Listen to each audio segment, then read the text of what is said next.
How do we define knowledge? Well, if I Google knowledge, the definition is facts, information, and skills acquired by a person through experience or education, the theoretical or practical understanding of a subject. It also says that it is the awareness or familiarity gained by experience of a fact or situation. Often, knowledge is true based on belief, truth, or justification. Many religions view knowledge as one of the strongest things to gain. Right now you're looking at a bunch of pictures of puppies, and part of your knowledge could be that you know every type of dog that this is. Anything can be knowledge. How has TOK affected the way you see shared knowledge in any given area of knowledge? Well, the areas of knowledge are mathematics, natural sciences, human sciences, history, the arts, ethics, religious knowledge systems, and indigenous knowledge systems. I now personally question everything that I know. If it is shared knowledge, how do you know whether or not it is accurate? Teachers, quote-unquote, learn knowledge that they are then told to pass on to us. What will we then pass on that we will then pass on to other people? But in this passing, is it fair to say that some information could be lost or changed? For instance, the Bible. There are many different interpretations of it and what it means, and as years pass, there may be even more changes or a new religion could just pop up. I think some shared knowledge, however, is more reliable, like anatomy of the body. You can see it, it is not written out, anybody can examine another body, and we will be able to correctly identify everything on our body unless some sort of evolution takes place. Other shared knowledge, unfortunately, I do believe, has the ability to be tainted and less reliable than one may perceive.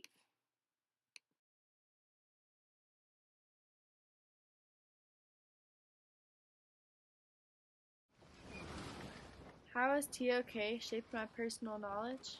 Well, I now personally question everything I thought I knew, but you already know that.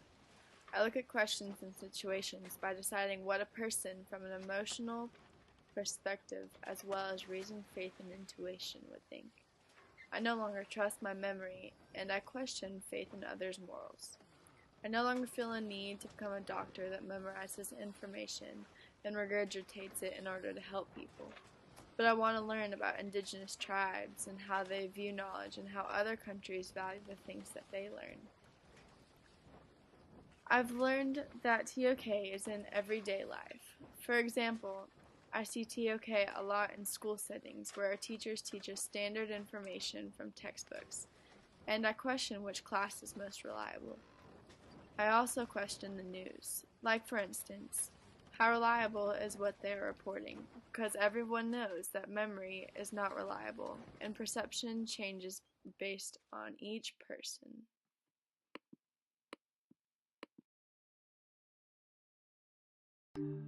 What are the ways of knowing that you think are your strengths and why?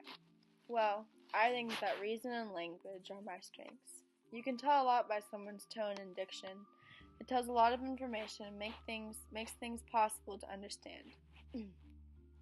Language is the way people communicate, and even though we don't always communicate very well, some sort of point does get across eventually.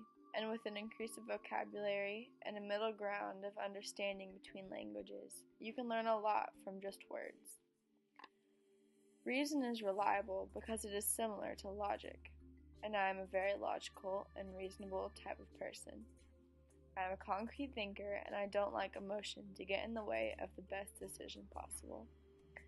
Areas of knowing that include logic and reason, such as math and biology, have always seemed more reliable to me, which is probably why they are not as difficult of classes such as other classes that deal with poetry. What are the ways of knowing that you think are your weakest?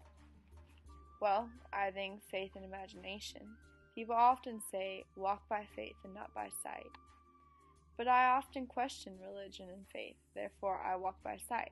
Not saying that I don't somewhat rely on faith, or wish I could rely on it more. But it is a weaker way of knowing for me. It is similar to imagination. Since I am such a concrete thinker, it is difficult for me to be innovative and learn from ways that need innovation.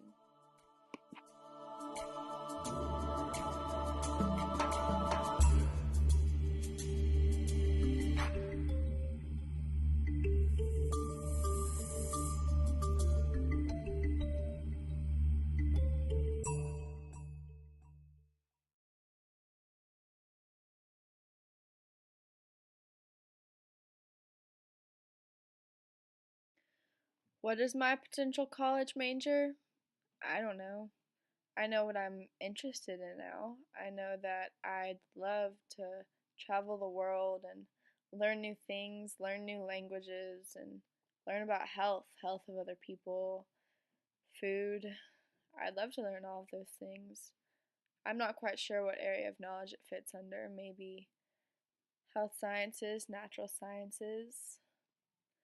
It could be anything. But I've learned from TOK that even if you question everything, I mean, something has to be true. Not everything is a lie in your life. I mean, we're here, we've made it, we're alive, and we know something. We've learned something because look at our technology. I mean, we've created this technology. It's not all just going to disappear one day.